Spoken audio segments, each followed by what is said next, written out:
បាទមេសុលគ្រូនោះឥឡូវខ្ញុំសូមបង្ហាញវគ្គ2បាទតកតងជាមួយនឹងមុខងារមួយទៀតគឺវត្តមានបាទអញ្ចឹងនេះតកតងការសងវត្តមាននេះយើងចូលទៅសងវត្តមាននេះមកបាទអញ្ចឹងគ្រូចូលទៅកំណត់ទីតាំងសិនណានេះណាយើងចូលទៅកំណត់ទីតាំងមុនសិននេះអញ្ចឹងយើងអាចចុចនេះណាលោកគ្រូអាចប្រើទូរស័ព្ទបានណាព្រោះកុំព្យូទ័រគឺវាទាញមកត្រូវលោកគ្រូអាចប្រើទូរស័ព្ទមកលោកគ្រូចុចយកនេះកន្លែងទីតាំងណានេះលោកគ្រូចុចយកទីតាំងនេះមកចឹងនៅពេលលោកគ្រូយកទីតាំងនេះមកហត់បាទអញ្ចឹងវានឹងលោតបង្ហាញមកណាលេខទីតាំងមកបាទនេះគេទីតាំងនេះទៅចុះអញ្ចឹងលោកគ្រូគិតថាកំណត់ប្រមាណម៉ែត្រលោកគ្រូកំណត់ចូលមកហើយលោកគ្រូជួយរក្សាទុកបាទមួយទៀតនេះគឺលោកគ្រូចូលខាងក្រោមនេះបាទអញ្ចឹងលោកគ្រូត្រូវកំណត់ Telegram ណាការមក Telegram ហ្នឹងគឺលោកគ្រូចូលទៅ Telegram ហ្នឹងហើយសម្រាប់កាត់ boot វាសិនមកបន្តទៀតលោកគ្រូមើលកន្លែងនេះណាឆាត Telegram នេះលោកគ្រូមើលរកកន្លែង group Telegram នេះមកដើម្បីដាក់នេះហើយលោកគ្រូជួយរក្សាទុកមកបាទអញ្ចឹងពេលដែលគ្រូចូលវត្តមានទៅវានឹងផ្ញើចូលទៅ Telegram សារបាទបាទអញ្ចឹងពេលដែលយើងបានអញ្ចឹងហើយណានេះឃើញអញ្ចឹងយើងមានទាំងអស់នេះគឺយើងមានចូលវត្តមានបាទអញ្ចឹងចូលវត្តមាននេះលោកគ្រូចង់បញ្ចូលឯក៏បានតែយើងអាចបញ្ចូលដោយគ្រូតាមមុខវិជ្ជាគាត់ចុះទៅគឺវានឹងលោតមកនេះហើយបាទហើយយើងមានរបាយការណ៍តាមថ្ងៃបាទនេះណាគាត់នាំចេញ Excel មកយើងមានរបាយការណ៍តាមខែបាទហើយយើងមានរបាយការណ៍ឆ្នាំអញ្ចឹងចំពោះរបាយការណ៍ឆ្នាំលោកគ្រូអាចធីកបានណាដោះមកអូមកតែខែណាដែលយើងអត់បរៀននេះយើងអាចដោះចេញមកឧទាហរណ៍ទៅកញ្ញាហើយនឹងតុលាដូចហ្នឹងទៅអញ្ចឹងយើងដោះធីកចេញទៅគឺប្រព័ន្ធនឹងមិនគណនាឲ្យទេបាទនេះយើង block ហ្នឹងអញ្ចឹងគណនាឲ្យទៅប្រហែលខែនេះទេបាទហើយជិះនាំចេញទៅណាឬឆ្នាំអីចឹងទៅហើយនេះគឺជាបញ្ជីឈ្មោះសុំច្បាប់នៅពេលដែលមានបុគ្គលិកច្បាប់គឺវានឹងលោកបង្ហាញនៅទីនេះបាទហើយយើងអាចនាំជា Excel បានហើយនេះគឺជាបញ្ជីគ្រូវត្តមានប្រចាំថ្ងៃបាទអញ្ចឹងសុំច្បាប់គឺវានឹងលោកសុំច្បាប់បើអត់សុំច្បាប់ទេគឺនឹងលោកមកតាមហ្នឹងណាអញ្ចឹងថ្ងៃហ្នឹងគឺវត្តមានបាន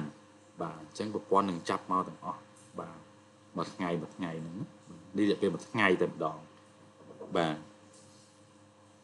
ហើយនេះគឺស្វ័យវត្តមាននេះគឺតកតងជាមួយនឹងការចុះវត្តមានរបស់បាទបុគ្គលិកបាទអញ្ចឹងអានេះមានថានៅពេលដែលនេះគឺគាត់ចូលតាមរយៈអត្តលេខរបស់គាត់ណាទាំងចូលអត្តលេខទៅគឺវាចេញមកអញ្ចឹងបាទឥឡូវខ្ញុំឧទាហរណ៍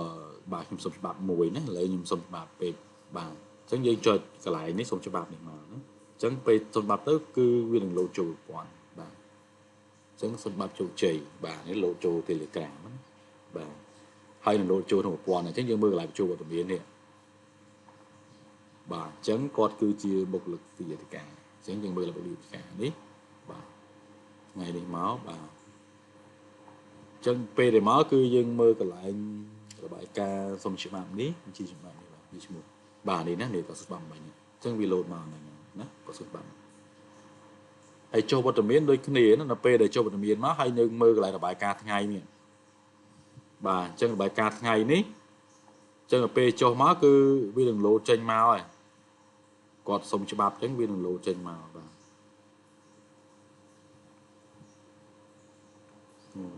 បាទច្បាប់បាទ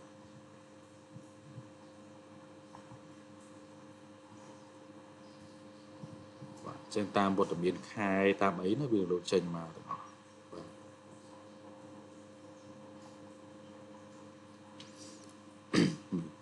ហើយការចុះវត្តមានក៏ដូចគ្នានេះណាអញ្ចឹងនៅពេលសុំច្បាប់ចេះហើយគឺគាត់អាចចុះវត្តមានបានទេណា